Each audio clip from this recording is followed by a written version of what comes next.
السلام علیکم ورحمۃ اللہ تعالی وبرکاتہ۔ نحمده ونصلي ونسلم على رسوله الكريم اما بعد فاعوذ بالله من الشیطان الرجیم بسم اللہ الرحمن الرحیم ان اللہ وملائکته یصلون علی النبی یا ایها الذین آمنوا صلوا علیہ وسلموا تسلیما۔ اللهم صل على سيدنا ومولانا محمد معدن الجود والكرم وآله الكرام وابنه الكريم وبارك وسلم صلاة وسلاما عليك يا رسول الله صلی اللہ تعالی علیہ وسلم۔ نبوت کے تعلق سے عقائد بیان کیے جا رہے ہیں۔ 51واں عقیدہ ہے جس میں نبی پاک صلی اللہ علیہ وسلم کی خصوصیات، حضور کی شان، حضور کا مقام و مرتبہ، اور حضور پاک صلی اللہ علیہ وسلم اللہ تبارک و تعالی کی ذات کے مظہر ہیں، اور اللہ تبارک و تعالی نے آپ کے نور سے تمام عالم کو منور فرمایا۔ یہ بیان ہوا، اور یہ ایسے ہی نہیں کہہ دیا بلکہ آیت کریمہ ہے، اللہ تبارک و تعالی ارشاد فرماتا ہے 22ویں پارے میں سورہ احزاب کی آیت نمبر 45 اور 46، یا ایھا النبی انا ارسلناک شاہدا ومبشرا ونذیرا وداعیا الی اللہ باذنہ وسراجا منیرا۔ اے نبی، بے شک ہم نے آپ کو گواہ یعنی حاضر و ناظر، خوشخبری دینے والا، ڈر سنانے والا، اور اللہ کی طرف اللہ کے حکم سے بلانے والا اور روشن چراغ بنا کر بھیجا۔ تو یہاں پر دیکھیں سراجم منیرا کا لفظ آیا ہے۔ منیر کا مطلب ہوتا ہے جو خود روشن ہو، دوسروں کو بھی روشن کر دے۔ تو اللہ تبارک و تعالی نے حضور پاک صلی اللہ علیہ وسلم کو اپنے نور سے پیدا کیا، پھر حضور صلی اللہ علیہ وسلم کے نور سے پوری کائنات کو پیدا کیا۔ پوری کائنات میں جو بھی روشنی ہے یہ حضور پاک صلی اللہ علیہ وسلم کے نور کا صدقہ ہے، یہاں تک کہ چاند اور سورج اور ستاروں کو بھی جو روشنی ملی ہے نبی پاک صلی اللہ علیہ وسلم کے نور کے صدقے میں ہی ملی ہے۔ بئی معنی ہر جگہ حضور پاک صلی اللہ علیہ وسلم تشریف فرما ہے، یعنی جب پورے عالم کو حضور پاک صلی اللہ علیہ وسلم سے روشنی مل رہی ہے، اس کا مطلب یہ ہے کہ حضور پاک صلی اللہ علیہ وسلم ہر جگہ تشریف فرمائے، ہر جگہ حضور کا اختیار چل رہا ہے، ہر جگہ حضور کی حکومت ہے۔ اس سے یہی ثابت ہو رہا ہے۔ پھر یہ بھی تو بات بیان ہوئی کہ اللہ تبارک و تعالی نے حضور کو حاضر، شاہدن کا معنی ہوتا ہے گواہ، کہ بے شک ہم نے آپ کو گواہ بنا کر بھیجا۔ گواہ کا مطلب کیا ہوتا ہے؟ لوگوں کے لیے گواہ بنا کر بھیجا، دنیا پر گواہ بنا کر بھیجا، کائنات کے لیے گواہ بنا کر بھیجا۔ تو آدمی کسی معاملے کا اگر گواہ ہوتا ہے تو اس کا مطلب یہی ہوتا ہے کہ اس نے اس واردات کو، اس واقعے کو، اس حادثے کو اپنی نگاہوں کے سامنے ہوتے ہوئے دیکھا ہے، تبھی تو اس کو گواہ کہا جاتا ہے۔ گواہ کا یہی مطلب ہوتا ہے۔ اللہ تبارک و تعالیٰ فرما رہے ہیں کہ نبی ہم نے آپ کو گواہ بنا کر بھیجا۔ تو گواہ کا تو مطلب یہ ہوتا ہے کہ جو سب کچھ جو واردات کو ہوتے ہوئے دیکھے، جو واقعات کو ہوتے ہوئے دیکھے اور جو وہاں موجود ہو۔ تو اسی سے ہمارا یہ عقیدہ ثابت ہوتا ہے کہ حضور پاک صلی اللہ علیہ وسلم حاضر و ناظر ہیں، یعنی پوری دنیا، پوری کائنات کے لیے اللہ تبارک و تعالیٰ نے حضور کو گواہ بنایا۔ مطلب یہ ہے کہ حضور پاک صلی اللہ علیہ وسلم ہر وقت ہر جگہ موجود ہیں اور ہر چیز کو ملاحظہ فرما رہے ہیں، ہر چیز کو دیکھ رہے ہیں، اپنی امت کے اعمال کو بھی دیکھ رہے ہیں، اور جو کچھ بھی ہو رہا ہے اس دنیا جہان میں حضور پاک صلی اللہ علیہ وسلم اس کو ملاحظہ فرما رہے ہیں۔ جیسے کسی نے کہا کالشمس فی وسط السماء ونورها یغشی البلاد مشارقا ومغاربا۔ جیسے کہ نبی پاک صلی اللہ علیہ وسلم کی شان ایسے ہی ہے کہ جیسے کہ وہ سورج جو آسمان کے بیچ میں ہوتا ہے، لیکن وہ سورج آسمان کے بیچ میں اگرچہ ایک ہی جگہ پر ہے، لیکن اس کی روشنی سے مشرق بھی روشن ہو جاتے ہیں، مغرب بھی روشن ہو جاتے ہیں، یعنی چاروں طرف اس کی روشنی پھیلتی ہے۔ تو اگرچہ حضور پاک صلی اللہ علیہ وسلم کا جسم مبارک مدینہ منورہ میں ہے، حضور پاک صلی اللہ علیہ وسلم روضہ مبارکہ میں تشریف فرمائے، لیکن آپ کے نور سے پوری کائنات روشن ہے، اور آپ کا فیضان پوری کائنات میں تقسیم ہو رہا ہے۔ آپ حضور پاک صلی اللہ علیہ وسلم کی بارگاہ سے سب کو نعمتیں مل رہی ہیں۔ تو یہ بات بیان ہوئی۔ دیکھیں، یہ تو حضور پاک صلی اللہ علیہ وسلم کا مقام و مرتبہ اور حضور کی شان، اور ہمارا عقیدہ ہے کہ حضور حاضر و ناظر ہیں، یعنی ہر جگہ موجود ہیں اور ساری چیزوں کو ملاحظہ فرما رہے ہیں۔ مگر کور باطن کا کیا علاج؟ کور باطن کا مطلب کیا؟ جو اندر سے اندھا ہو، جس کا باطن اندھا، یعنی آنکھیں سلامت ہیں، یوں دیکھ رہا ہے ساری چیزوں کو، لیکن دل اندھا ہے۔ تو دل اندھا ہونے کی وجہ سے حضور پاک صلی اللہ علیہ وسلم کی شان نظر نہیں آتی۔ یہ وہابیوں، دیوبندیوں، بد مذہبوں کی اگر ہم بات کریں کیونکہ یہ ساری چیزیں وہ انکار کرتے ہیں اور حضور پاک صلی اللہ علیہ وسلم کی شان کو گھٹانے کی کوشش کرتے ہیں. تو حضور پاک صلی اللہ علیہ وسلم کا مقام و مرتبہ صحیح طور پر جاننے کے لیے حضور پاک صلی اللہ علیہ وسلم کی شان وہی لوگ صحیح طور پر جان پاتے ہیں جن کے دل میں اللہ تبارک و تعالیٰ نے نور ہدایت کو روشن فرمایا.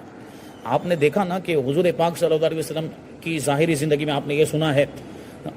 حضور پاک صلی اللہ علیہ وسلم نے جب اعلان نبوت فرمایا, لوگوں کو اسلام کی دعوت دی, سیدنا صدیق اکبر نے فوراً کلمہ پڑھ لیا. لیکن ابو جہل بھی تو بچپن سے حضور کو دیکھ رہا تھا, سیدنا صدیق اکبر بھی دیکھ رہے تھے, لیکن صدیق اکبر کے دل میں اللہ تبارک و تعالیٰ نے نور ہدایت کو روشن کیا تھا. تو وہ تو پہلے ہی سے جانتے تھے کہ ان کی الگ ہی خصوصیت ہے, الگ ہی شان ہے. جیسے ہی اعلان نبوت فرمایا تو سمجھ گئے کہ وہ شان کیا تھی, کہ یہ نبوت کے مرتبے پر فائز کیے گئے, وہ تو اب اعلان نبوت فرمایا, اسی وجہ سے فوراً کلمہ پڑھ کے مسلمان ہو گئے. لیکن ابو جہل بچپن سے دیکھتا آ رہا تھا, اس کو یہ سب سمجھ میں نہیں آیا, کیونکہ وہ دیکھتا تو تھا لیکن آنکھوں پر اناد اور سرکشی دشمنی کا عینک لگا کر دیکھتا تھا. تو کہاں سے حضور پاک صلی اللہ علیہ وسلم کی شان نظر آئے گی؟ وہی ایک شعر ہے فارسی کا,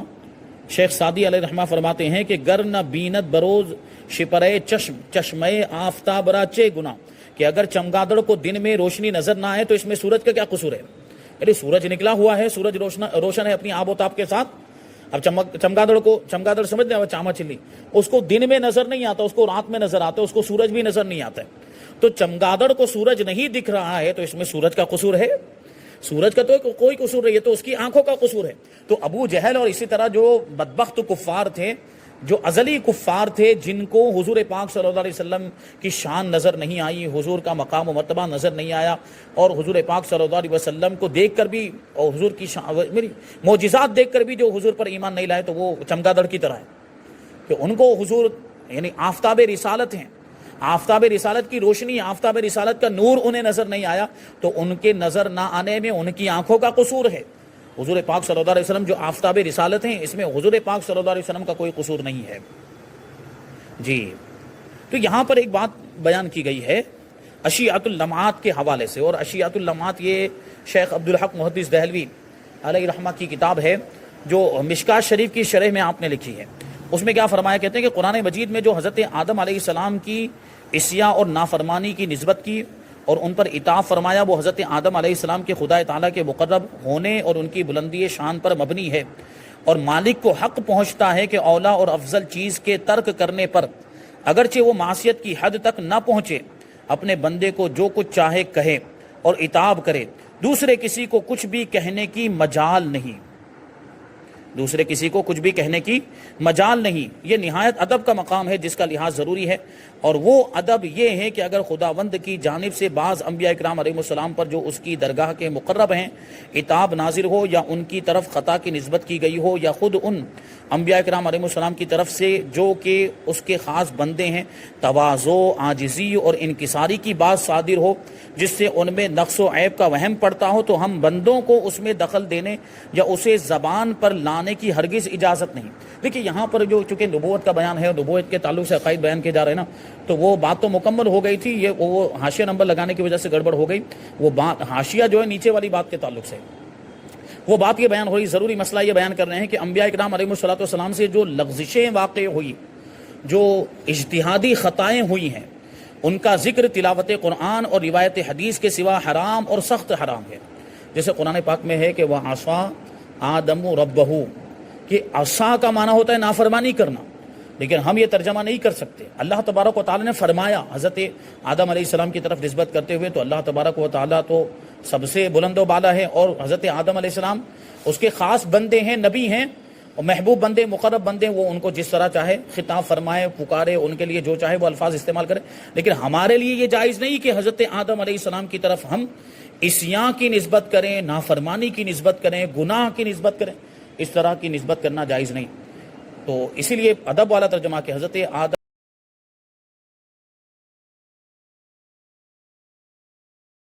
اس طرح کا کوئی ترجمہ, یا یہ کہ اپنے رب کی فرما برداری سے انہیں لغزش ہو گئی, یہ اس طرح کے ادب والے ترجمے کیے جائیں گے. تو وہ کہاں کہ مولا تبارک و تعالیٰ اچھا فرمایا کہ تلاوت قرآن میں تو یہ لفظ آ گیا وَعَصَىٰ آدَمُ رَبَّهُ, یا اس طرح کے دوسرے الفاظ ہیں. اور اسی طرح حدیث میں کہیں پر حدیث کی روایت میں ایسے الفاظ آئے تو ان کے علاوہ حدیث پڑھ رہے ہیں تب تو وہ آئے گا عربی میں، لیکن اس کے سوا ایسے الفاظ حرام اور سخت حرام ہے، یعنی ان کی طرف گناہوں کی نسبت کرنا، ان کی طرف خطاؤں کی نسبت کرنا انبیاء کرام کی طرف یہ جائز نہیں ہے۔ اوروں کو ان سرکاروں میں لب کشائی کی کیا مجال، کتنی بلند و بالا بارگاہیں ہیں انبیاء کرام کی بارگاہیں، تو ان سرکاروں میں دوسروں کو کیا بولنے کی گنجائش ہے۔ مولا عز و جل ان کا مالک ہے، یعنی اللہ تبارک و تعالیٰ ان کا مالک ہے، جس محل پر جس طرح چاہے تعبیر فرمائے، یعنی جس طرح چاہے ان سے خطاب فرمائے، وہ اس کے پیارے بندے ہیں، اپنے رب کے لیے جس قدر چاہیں تواضع فرمائیں، دوسرا ان کلمات کو سند نہیں بنا سکتا۔ یعنی جیسے کہ یہاں پر اگر یہ لفظ ہے نا کہ وَعَصَىٰ آدَمُ رَبَّهُ، تو عصا کا معنی تو نافرمانی ہوتا ہے، تو کوئی اس کو دلیل بنا کر یہ کہے کہ معاذ اللہ حضرت آدم علیہ السلام اپنے رب کے نافرمان ہیں، تو آدم علیہ السلام اللہ کے نبی نافرمان کیسے ہو سکتے ہیں؟ تو یہ نافرمانی کی نسبت ہم اپنی طرف سے حضرت آدم علیہ السلام کی طرف نہیں کر سکتے۔ قرآن میں آ گیا، تلاوت قرآن میں جب ہم تلاوت قرآن کر رہے ہوں گے بیچ میں آئے گا پڑھیں گے، لیکن اس کے علاوہ ہم حضرت آدم علیہ السلام کی طرف عصیاں کی نسبت نہیں کر سکتے، معصیت کی نسبت نہیں کر سکتے، اور ان کلمات کو جو قرآن میں آئے ہیں دلیل نہیں بنایا جا سکتا، اور خود کوئی دلیل بنا کر خود ان کا اطلاق کرے تو مردود بارگاہ ہو جائے گا۔ یعنی معاذ اللہ جیسے کہ یہ عصا کا جو لفظ ہے اس کو دلیل بنا کر کوئی یہ کہے کہ حضرت آدم علیہ السلام نے معصیت کی، یا معاذ اللہ حضرت آدم علیہ السلام نے نافرمانی کی، تو بہت بڑا مجرم ہے، وہ مردود بارگاہ ہے۔ پھر ان کے یہ افعال جن کو ذلت و لغزش سے تعبیر کیا جائے ہزار ہاں حکم اور مصالح پر مبنی ہے۔ یعنی حضرت آدم علیہ السلام سے جو خطا ہوئی تھی نا، وہ خطائے اجتہادی تھی، اور خطائے اجتہادی پر کوئی گناہ نہیں ہوتا، کوئی عذاب نہیں، کوئی سزا نہیں، بلکہ خطائے اجتہادی پر ثواب ہے۔ اگر مجتہد اجتہاد کرے اور اس کا اجتہاد درست ہو جائے تو اس کو ڈبل اجر ملتا ہے، اور اجتہاد اگر درست نہ ہو تو ایک ثواب تو ضرور ملتا ہے۔ تو یہاں پہ حضرت آدم علیہ السلام کی جو خطا تھی نا، وہ جو جنت والا واقعہ ہے کہ ایک پھل کھانے سے منع کیا گیا تھا، تو شیطان نے لغزش دی، اور شیطان نے جو ہے کہ حضرت آدم علیہ السلام سے کہا کہ یہ پھل نہیں تھا، وہ تو دوسرا پھل تھا، یہ کھا سکتے ہیں۔ اسی کے جنس کے دوسرے پھل کی طرف اس نے حضرت آدم علیہ السلام کو اشارہ کیا، اور وہاں اس پھل کے کھانے کی اس نے ترغیب دلائی۔ اس طرح سے یہ ہوا، تو یا یہ کہ نسیان کی وجہ سے، بھول جانے کی وجہ سے حضرت آدم علیہ السلام نے اس کو کھا لیا تھا۔ تو یہ خطا اجتہادی، اس کو لغزش کہا جائے گا، اس کو ذلت کہا جائے گا، لیکن اس کو گناہ نہیں کہا جا سکتا، یہ گناہ نہیں۔ اور آپ سوچیں نا کہ اس لغزش کے اندر کتنی حکمت تھی، اس ایک خطا اجتہادی کے اندر کتنی حکمت تھی کہ حضرت آدم علیہ السلام زمین پر تشریف لائے، یہ دنیا آباد ہوئی، یہ زمین، یہ روئے زمین پر انسان جو آباد ہیں، یہ بستیاں، یہ شہر، یہ علاقے، یہ ملک، حضرت آدم علیہ السلام اگر زمین پر نہ آئے ہوتے تو یہ سب ہوتا، یہ باغ و بہار ہوتے، یہ چمن، یہ گلزار ہوتے، کچھ بھی نہیں ہوتا۔ یہ حضرت آدم علیہ السلام کے دنیا پر تشریف لانے کے بعد ہی تو ہوا ہے۔ سب سے پہلے انسان تو وہی ہیں، اور باقی کے سارے لوگ انہی کی اولاد میں سے ہیں، اولاد آدم کہا جاتا ہے۔ تو اس میں بھی بڑی حکمتیں تھیں۔ اللہ تبارک و تعالیٰ کا کوئی بھی کام حکمت سے خالی نہیں ہوتا۔ اعلیٰ حضرت رضی اللہ تعالیٰ عنہ فتاوی رضویہ شریف میں فرماتے ہیں کہ غیر تلاوت میں اپنی طرف سے سیدنا آدم علیہ السلام کی طرف نافرمانی اور گناہ کی نسبت حرام ہے۔ یعنی قرآن میں آیا وہ تو ہم تلاوت کرتے ہوئے کو پڑھ سکتے ہیں، لیکن قرآن کے علاوہ ہم اپنی گفتگو میں معاذ اللہ حضرت آدم علیہ السلام کو نافرمان کہہ دیں، یا حضرت آدم علیہ السلام کی طرف گناہ کی نسبت کر دیں، یہ حرام سخت حرام ہے۔ ہمیں اپنی طرف سے کہنے کی اجازت نہیں، وہ ان کا رب ہے، وہ جس طرح چاہے ان سے خطاب فرمائے، ان کے لیے جو چاہے الفاظ استعمال فرمائے۔ ائمہ دین نے اس کی تصریح فرمائی، یعنی صاف طور پر بیان فرمایا ہے، بلکہ ایک جماعت علماء کرام نے اسے کفر بتایا، یعنی نافرمانی اور گناہ کی نسبت انبیاء کرام کی طرف کرنا، علماء کرام کی ایک جماعت نے اس کو کفر بتایا ہے۔ مولا کو شایان ہے، یعنی اللہ تبارک و تعالیٰ کی شان کے لائق ہے کہ اپنے محبوب بندوں کو جس عبارت سے تعبیر فرمائے، یعنی اللہ تبارک و تعالیٰ انبیاء کرام کے لیے جو الفاظ چاہے، جو کلمات چاہے، الفاظ ہم بولتے ہیں، کلمات اللہ تبارک و تعالیٰ کے ہوتے ہیں، جو کلمات چاہے اللہ تبارک و تعالیٰ ان کلمات کے ذریعے سے اپنے نبیوں کو یاد فرمائے، اپنے نبیوں سے خطاب فرمائے، اسے کون روکنے والا ہے؟ فرمائے، اور دوسرا کہے تو اس کی زبان گدی کے پیچھے سے کھینچی جائے، اس کی زبان گدی کے پیچھے سے کھینچی جائے، مطلب وہ اس لائق ہے، اس کی سزا یہ ہے کہ زبان کو یہاں سے اندر سے، یہاں پیچھے کی طرف سے سوراخ کر کے زبان کو ادھر سے کھینچے، گدی یہ پیچھے والا حصہ جہاں یہ بال، سر کے بال جو ختم ہوتے ہیں نا، یہاں سے سوراخ کر کے اس کی زبان کو یہاں سے کھینچ لیا جائے، اس کے لائق ہے وہ جو انبیاء کرام کی شان میں گستاخی کرتا ہے یا معاذ اللہ انبیاء کرام کی طرف گناہ کی نسبت کرتا ہے یا معصیت کی نسبت کرتا ہے، اس کو یہ سزا ملنی چاہیے۔ بلا تشبیہ یوں خیال کرو کہ زید نے اپنے بیٹے عمرو کو اس کی کسی لغزش یا بھول پر متنبہ کرنے اور ادب دینے کے لیے حزم و عزم و احتیاط اتم سکھانے کے لیے مثلاً بےہودہ، نالائق، احمد وغیرہ الفاظ سے تعبیر کیا۔ یعنی ایک باپ نے اپنے بیٹے کو ادب سکھانے کے لیے تو بے وقوف ہے، نالائق ہے، اس کو سدھارنے کے لیے کہا۔ اب یہ باپ اپنے بیٹے کو بول سکتا ہے، احمق بھی بول سکتا ہے، بے وقوف بھی بول سکتا ہے، پاگل بھی بول سکتا ہے، نالائق بھی بول سکتا ہے، لیکن دوسرا کوئی بولنے لگ جائے اسی کو دلیل بنا کر، کوئی اجنبی آدمی وہاں سے گزر رہا تھا، باپ اپنے بیٹے کو ادب سکھانے کے لیے، کوئی اس نے غلط کام کیا تھا کہ آئندہ وہ غلط کام نہ کرے، وہ لغزش نہ کرے، اس لیے باپ نے اس کو نالائق کہا، بے وقوف کہا۔ وہاں سے ایک اجنبی آدمی گزر رہا تھا، ہاں بہت بڑا بے وقوف ہے، ہاں بہت بڑا نالائق ہے، تو اس اجنبی آدمی کو بولنے کی اجازت ہوگی، بلکہ باپ خود بولے گا بھائی تو کون ہوتا ہے اس کو نالائق بولنے والا، تو کون ہوتا ہے اس کو بے وقوف بولنا، میں تو باپ ہوں، میں بول سکتا ہوں، مجھے حق ہے بولنے کا۔ تو سمجھ میں آ رہی ہے نا، مثال سمجھ میں آ رہی ہے۔ تو باپ سکھانے کے لیے، ادب سکھانے کے لیے مثلا بےہودہ، نالائق، احمق وغیرہ الفاظ سے تعبیر کیا باپ نے، تو باپ کو اس کا اختیار تھا، باپ کو اس کا اختیار تھا۔ اب کیا عمرو کا بیٹا بکر یا غلام خالد انہی الفاظ کو سند بنا کر اپنے باپ اور آقا عمرو کو یہ الفاظ کہہ سکتا ہے؟ ہرگز نہیں کہہ سکتا، ہرگز نہیں کہہ سکتا۔ ہاشا، اگر کہے گا تو سخت گستاخ اور مردود و نا سزا و مستحق عذاب اور مستحق عذاب و تعزیر و سزا ہوگا، یعنی عذاب کا بھی حقدار ہے، سزا کا بھی حقدار ہے، تعزیر کا بھی حقدار ہے۔ جب یہاں یہ حالت ہے تو اللہ تبارک و تعالیٰ کی ریز کر کے انبیاء کرام علیہ السلام کی شان میں ایسے لفظ کا بکنے والا کیوں کر سخت شدید و مدید عذاب جہنم و غضب الہی کا مستحق نہ ہوگا؟ یعنی اللہ کے الفاظ کو دلیل، اللہ تبارک و تعالیٰ کے کلمات کو دلیل بنا کر کوئی معاذ اللہ انبیاء کرام کی شان میں یہ الفاظ استعمال کرنے لگ جائے، گناہ کے الفاظ کی نسبت کر دے یا یہ کہ معصیت کی نسبت کر دے، یہ کیسے جائز ہو سکتا ہے؟ وہی بات یہاں پر بیان ہوئی۔ ہزارہ جو انبیاء کرام سے جو لغزشیں ہوئی بھی ہیں نا، ان میں ہزاروں ہزار حکمتیں اور مصلحتیں ہیں، ہزارہ فوائد اور برکتیں، وہ لکھا ہزارہ حکم اور مصالح پر مبنی ہے وہ لغزشیں، یعنی ان میں بہت ساری حکمتیں ہیں، بہت ساری مصلحتیں ہیں، یعنی لوگوں کے فائدے ہیں اس میں۔ ہزارہ فوائد اور برکات کی مثمر ہیں، یعنی اس میں بہت سارے فائدے بھی ہیں، بہت ساری برکتیں بھی ہیں، ہوتی ہیں۔ ایک لغزش ابینا آدم علیہ السلام کو دیکھیے، یعنی ہمارے والد، سارے انسانوں کے والد حضرت آدم علیہ السلام کی ایک لغزش کو دیکھیں، اگر وہ نہ ہوتی، اگر وہ لغزش جو پھل کھانے والی لغزش، اگر وہ لغزش نہ ہوتی جنت سے نہ اترتے، دنیا آباد نہ ہوتی، نہ کتابیں اترتی، آسمانی کتابیں جو اتری ہیں نا انبیاء کرام پر، نہ وہ اترتی، نہ رسول آتے، نہ انبیاء آتے، نہ جہاد ہوتے، لاکھوں کروڑوں مثوبات کے دروازے بند رہتے، مثوبات یعنی ثواب کے کام،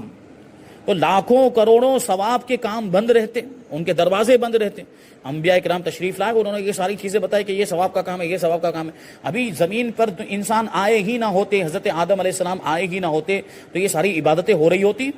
یہ سارے ثواب کے کام ہو رہے ہوتے، یہ نیکی کی بہاریں، یہ عبادتیں اور یہ فرما برداریاں، یہ کچھ بھی نہیں ہو رہا ہوتا۔ تو یہ سب اس میں حکمت تھی، حضرت آدم علیہ السلام نے جو وہ پھل کھا لیا تو یہ اس کی حکمتیں ہیں۔ ان سب کا فتح باب ایک لغزش آدم کا نتیجہ بار کہ وہ ثمرہ طیبہ ہے، یعنی پاکیزہ پھل ہے۔ حضرت آدم علیہ السلام کی ایک لغزش کا نتیجہ یہ دیکھیں کہ پوری زمین مطلب دنیا آباد ہو گئی، روئے زمین پر انسان آباد ہو گئے۔ بالجملہ انبیاء کرام علیہ السلام کی لغزش من و تو کے شمار میں ہے، صدیقین کی حسنات سے افضل و اعلیٰ ہیں۔ صدیقین یعنی جن کا مقام و مرتبہ بہت بلند و بالا ہوتا ہے، یہ اولیاء کرام کا ایک درجہ ہے جو بہت اونچا درجہ ہے اولیاء کرام میں۔ صدیقین کی نیکیاں ہونا، اس کے مقابلے میں انبیاء کرام کی لغزش بڑا مرتبہ رکھتی ہے، کیونکہ اللہ تبارک، دیکھیے کوئی مقرب ہوتا ہے نہ کوئی قریبی ہوتا ہے۔ دنیا میں بھی ایک دوسرے کو اگر آپ دیکھیں کہ کوئی کسی انسان کو قریبی بنا لیتا ہے، ایک کو دوست بنا لیا ہے، تو اگر یہ چھوٹی سی بھی غلطی کرے گا تو وہ مجھے بڑی لگے گی، لیکن دوسرا آدمی کچھ بھی کرے، فالتو کا کام کرے، گناہ کے کام کرے، یہ ہے کہ علماء کرام کی ذمہ داری بنتی ہے روکیں گے، لیکن اتنی زیادہ تکلیف نہیں ہوگی کہ ہمارا کوئی قریبی اگر چھوٹی سی بھی غلطی کرے گا تو ہمیں بڑا معلوم ہوگا کہ اس نے اتنا بھی کیوں کیا، یہ نہیں کرنا چاہیے تھا، ہوتا ہے نا۔ تو انبیاء کرام علیہ السلام وہ خطا اجتہادی اگرچہ گناہ نہیں ہے لیکن ان کا مقام و مرتبہ بہت بلند و بالا ہے، تو ان کی لغزشوں میں بھی بہت حکمتیں ہیں۔ حسنات الابرار سیئات المقربین، کہ نیک لوگوں کی نیکیاں مقربین کے لیے خطاؤں کا درجہ رکھتی ہیں، یعنی جس کو لوگ نیکیاں شمار کر رہے ہیں، انبیاء کرام یا جو مقربین بارگاہ ہوتے ہیں، وہ ان کا مقام و مرتبہ اتنا بلند و بالا ہوتا ہے، اتنا ان کا اونچا درجہ ہوتا ہے کہ وہ بھی ان کے نزدیک خطا میں شمار ہوتی ہے۔ تو یہ یہاں پر یہ بیان کیا گیا، انبیاء کرام کی شان میں ایسے الفاظ ہرگز استعمال نہ کیے جائیں جن سے ان کی شان گھٹتی ہو یا ان کا مقام و مرتبہ گھٹتا ہو، کوئی عیب ان کی ذات پر لگتا ہو، گناہ کی نسبت، نافرمانی کی نسبت ہم اپنی گفتگو میں نہیں کر سکتے۔ صرف تلاوت قرآن میں یہ ایسے الفاظ آ جائیں یا روایت حدیث میں ایسے الفاظ آ جائیں تو اجازت ہے، لیکن اپنی طرف سے یہ ہرگز اس طرح کے الفاظ کی نسبت انبیاء کرام کی طرف نہیں کر سکتے، اسی کو یہاں پر بیان کیا گیا۔ یہاں پر یہ بیان مکمل ہو گیا، یعنی نبوت کے تعلق سے جو عقائد تھے وہ عقائد یہاں پر مکمل ہو گئے۔ اب آگے ملائکہ کا بیان ہے۔ دیکھیے ہم اور آپ کلمہ پڑھتے ہیں ایمان مفصل، آمنت باللہ وملائکتہ وکتبہ ورسلہ، کہ میں ایمان لایا اللہ پر اور اس کے فرشتوں پر اور اس کی کتابوں پر اور اس کے رسولوں پر۔ تو سب سے پہلے اللہ تبارک و تعالیٰ کے تعلق سے کیا عقائد رکھنے چاہیے وہ بیان ہو گیا۔ پھر اللہ تبارک و تعالیٰ پر ہمیں ایمان لانا ہے، ایمان لانا ضروری ہے، اللہ کی عبادت کرنا ضروری ہے، اللہ ایک ہے، اللہ کے سوا کوئی عبادت کے لائق نہیں، یہ ہمیں بتایا کس نے؟ ہمارے نبی نے بتایا، اور دوسری امتوں کو ان کے نبیوں نے بتایا، تو انبیاء کرام کا تذکرہ کرنا بھی ضروری تھا، تو اس لیے پہلے انبیاء کرام کا تذکرہ۔ تو اسی میں یہ ہے کہ فرشتوں پر ایمان لانا بھی ضروری ہے، فرشتوں پر ایمان لانا بھی ضروری ہے کہ فرشتے اللہ تبارک و تعالیٰ کی معصوم مخلوق ہیں جو نور سے پیدا کیے گئے ہیں اور ہمیشہ اللہ تبارک و تعالیٰ کی فرما برداری میں لگے رہتے ہیں۔ جن فرشتوں کو جو کام سونپے گئے ہیں وہ کام وہ کرتے ہیں، اس میں کسی بھی طرح کی وہ کوتاہی نہیں کرتے۔ تو یہ فرشتے ہیں، اور فرشتوں کے تعلق سے بہت اچھی معلومات ہے۔ فرشتوں کے تعلق سے ہمیں کیا عقیدہ رکھنا چاہیے وہ آنے والے بیان میں۔ ملائکہ کا بیان ہے۔ ملائکہ یہ جو ہے ملائکہ جو ہے یہ بہو وچن ہے، اس کا مطلب یہ ہوتا ہے فرشتے، اور ملک ایک وچن ہے، ملک کا معنی ہوتا ہے ایک فرشتہ، اور ملائکہ معنی بہت سارے فرشتے، بہو وچن ہے یعنی جمع کا صیغہ ہے۔ تو فرشتوں پر ایمان لانا بھی ضروری ہے، اور اس کے بعد جنات کے تعلق سے بھی کچھ باتیں بتائیں گے، کیونکہ فرشتوں کے تعلق سے جب بات ہوتی ہے نا تو جنات کے تعلق سے بھی طرح طرح کے سوالات ذہن میں آتے ہیں کہ جنات بھی ایک مخلوق ہے، جنات کو بھی اللہ تبارک و تعالیٰ نے پیدا کیا تو ان کی کیا خصوصیات ہوتی ہے اور ان کے اندر کیا کیا معاملات ہوتے ہیں، کیا ان میں بھی کافر اور مومن ہوتے ہیں، ایسے سوالات آتے ہیں۔ تو وہ ساری معلومات انشاءاللہ تبارک و تعالیٰ اس کو ہم آئندہ درس میں شامل کریں گے۔ اللہ تبارک و تعالیٰ کی بارگاہ میں دعا ہے کہ جو کچھ بھی بیان ہوا اس پر ہم سب کو عمل کرنے کی توفیق عطا فرمائے۔ وما علینا الا البلاغ۔ السلام علیکم۔